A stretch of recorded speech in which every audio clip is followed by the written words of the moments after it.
I decided that throughout my deployments overseas, that I would come back home and here in Glen Rock, and I would pay tribute to service members that have either lost their lives or just served through our military.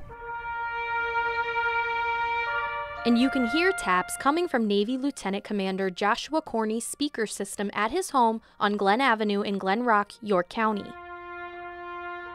Neighbors Sid McWilliams and her husband Chaz listen from their door every night at 8. Chaz has Alzheimer's and says the tune is a reminder of his time when he served in the Navy. Well, I was in the Navy for 4 years, and we had taps every night at 8 o'clock. Right.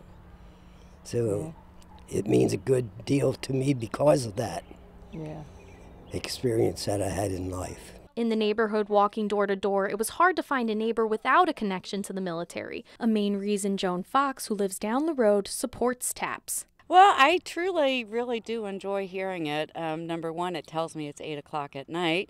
And number two, my husband was career military. We spent 36 years with the Army, moving around the world. And it's just kind of part of my traditional on-base life. It's natural for me to hear it. There might be an issue, though. It's unclear if Corney's tribute violates a Glen Rock ordinance, which prohibits loud music that could annoy neighbors. Corney sits on Borough Council where it was to be discussed. There's a whirlwind out there on social media with regard to taps that is not going to be on the agenda.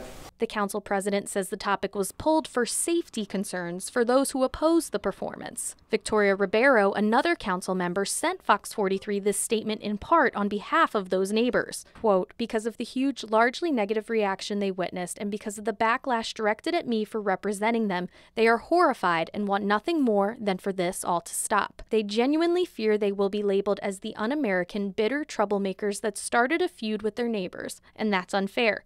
They don't want to be those people who killed taps in Glen Rock. With tears in his eyes, Corney says he won't give up.